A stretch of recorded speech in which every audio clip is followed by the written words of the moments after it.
오늘은 시편 73편 1절부터 28절까지의 말씀을 함께 나눠보겠습니다. 여러분, 신앙생활을 하면서 머리로는 하나님은 선하시다라고 찬송하지만 현실을 보면 때로 이렇게 묻고 싶을 때가 있지 않습니까? 왜 악인은 잘 되지? 나는 정직하려고 신앙 지키려고 손해보는데 왜 더 힘들지? 정말 하나님이 의롭게 다스리는 거 맞나? 오늘 본문인 시편 73편은 우리에게 그 질문에 대한 답을 주고 있습니다. 시인인 아삽은 자신이 갖고 있던 그 질문으로 인해 자신이 실족할 뻔했던 때가 있었음을 고백합니다. 나는 거의 넘어질 뻔하였고 나의 걸음이 미끄러질 뻔하였으니. 그 이유를 3절에서 밝힙니다. 이는 내가 악인의 형통함을 보고 오만한 자를 질투하였음이로다. 악인의 형통함을 볼 때 하나님의 공의에 대한 회의감이 든 것입니다. 대체 악인들의 형통함이 어느 정도였기에 시인이 영적 낙심의 위기에 처했던 것일까요? 4절부터 9절에 그 악인의 형통함의 구체적인 모습이 그려지고 있습니다.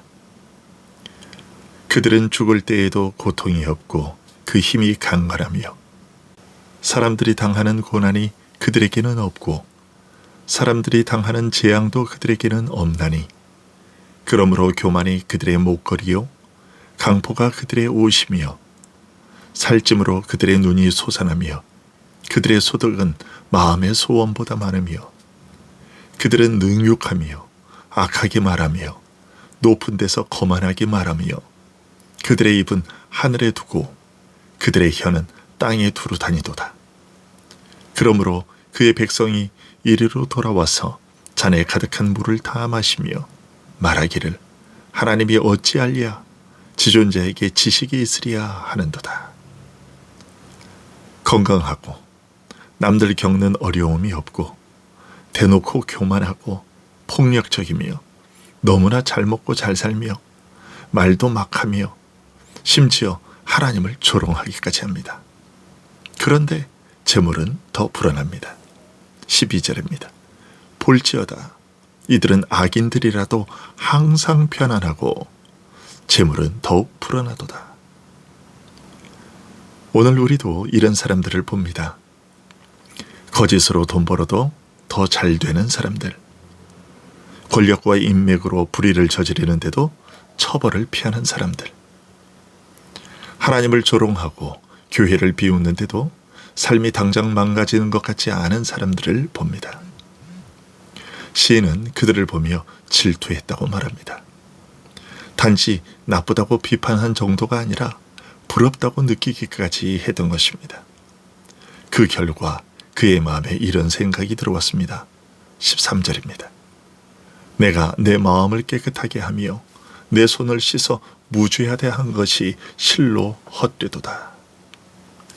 자신의 경건 생활이 무의미하게 보였다고 말합니다. 현재 시인이 처한 상황이 그런 생각을 더욱 부추겼습니다. 14절입니다. 나는 종일 재난을 당하며 아침마다 징벌을 받았도다.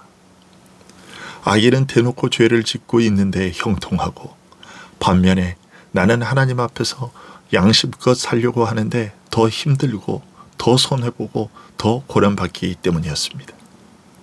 그러니 하나님은 의로우신가?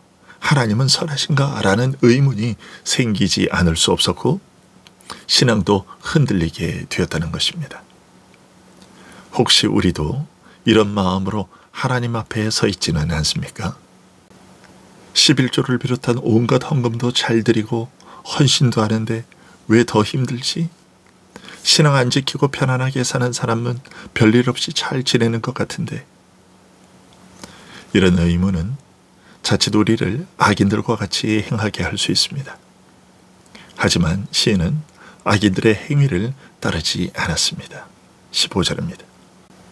내가 만일 스스로 이르기를 내가 그들처럼 말하리라 하였더라면 나는 주의 아들들의 세대에 대하여 악행을 행하였으리이다. 그러나 여전히 자신이 품은 그 질문에 대한 답을 얻지는 못했고 고통스러울 정도로 그에 대한 답을 찾기 위해 노력했습니다. 그러다가 마침내 그 답을 얻게 되었습니다. 16, 17절입니다. 내가 어쩌면 이를 알까 하여 생각한즉 그것이 내게 심한 고통이 되었더니 하나님의 성소에 들어갈 때에야 그들의 종말을 내가 깨달았나이다. 시인은 하나님의 성소에 들어갈 때에 깨닫게 되었습니다. 현실을 계속 내 시선으로만 보려고 할 때 그것은 고통이고 혼란뿐이었습니다. 그러나 성소, 즉 하나님 앞에 들어갔을 때 비로소 그의 마음과 시선이 바뀌기 시작했습니다. 성소는 어떤 곳입니까? 하나님이 임재하시는 자리, 제단과 피 흘림, 죄사함과 언약이 기억되는 자리입니다. 하나님의 관점에서 세상을 다시 보게 되는 자리입니다.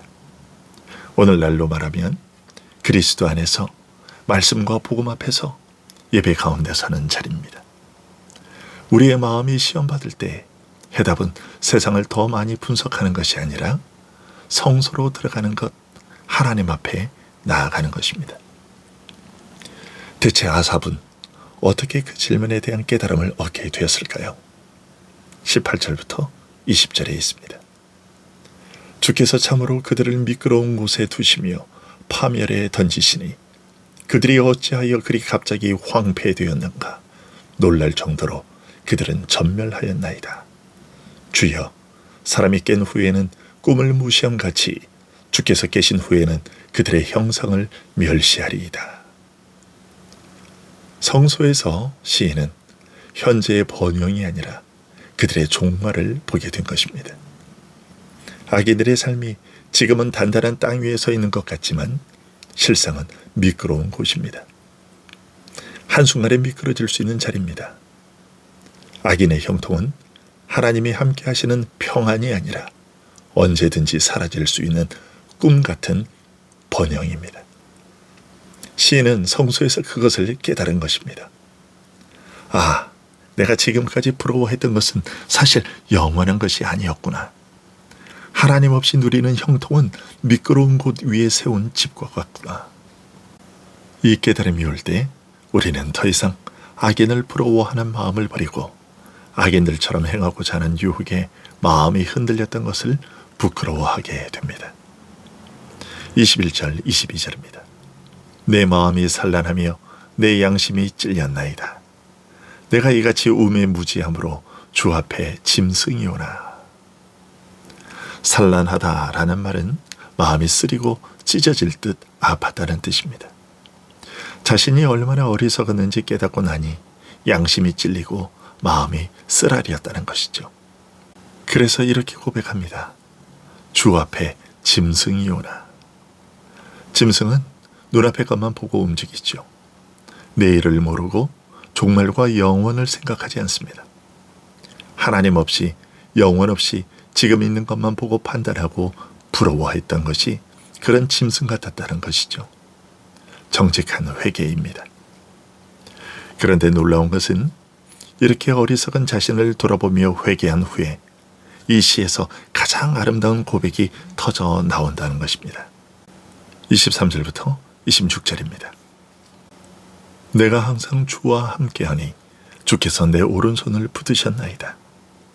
주의 교훈으로 나를 인도하시고 후에는 영광으로 나를 영접하시리니 하늘에서는 주 외에 누가 내게 있으리요.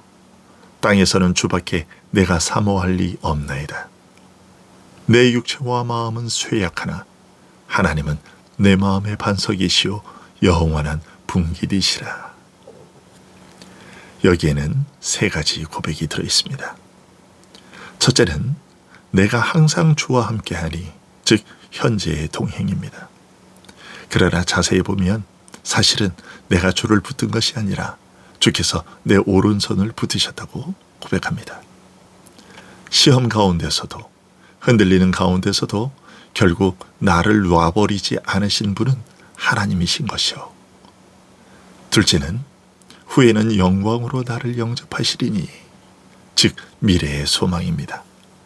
지금은 고난이 있고 악인이 형통해 보이는 시간도 있지만 마지막은 결국은 하나님께서 영광으로 우리를 맞이하실 바로 그날을 바라보게 된다는 것입니다. 이것이 신자의 마지막입니다. 셋째는 하늘에서는 주 외에 누가 내게 있으리요 땅에서는 주밖에 내가 사모할 리 없나이다. 즉 최종적 만족의 대상입니다. 내 육체와 마음은 쇠약합니다. 건강도 힘도 정신력도 약해질 수 있습니다. 그러나 하나님은 내 마음의 반석이시오 영원한 분깃이십니다. 세상 사람들은 내 분깃은 내 집, 내 사업, 내 자녀, 내 성공이라 말할지 몰라도 성도는 이렇게 고백합니다. 나의 분깃은 하나님이십니다. 그리고 마침내 시인은 결론을 얻게 되었습니다. 무릇 주를 멀리하는 자는 망하리니 음녀같이 주를 떠난 자를 주께서 다 멸하셨나이다. 하나님께 가까이함이 내게 복이라. 내가 주 여호와를 나의 피난처로 삼아 주의 모든 행적을 전파하리이다. 시인은 이제 누가 더 잘 사느냐를 기준으로 복을 정의하지 않습니다. 하나님께 가까이함이 내게 복이라고 고백합니다. 돈이 좀 더 있는 것, 병이 덜 있는 것, 문제가 적은 것, 이것이 진짜 복이 아닙니다. 하나님께 가까이 하는 것, 그분을 피난처로 삼는 것, 그분의 행하심을 말하며 사는 것 자체가 이미 복이라는 것입니다. 여러분, 악인의 형통함 때문에 마음이 흔들릴 수 있죠. 그때 우리의 시선은 당장 여기 지금에 박혀 있습니다. 그러나 성소에 들어갈 때 그들의 종말을 보게 되고 우리의 영원한 분깃을 다시 보게 됩니다. 우리는 때로 짐승처럼 눈앞의 것만 보고 살지만 그럼에도 하나님은 우리의 오른손을 붙드십니다. 우리는 내가 항상 주와 함께하니 라고 말하지만 그것도 사실은 주께서 항상 나와 함께 하셨기 때문입니다.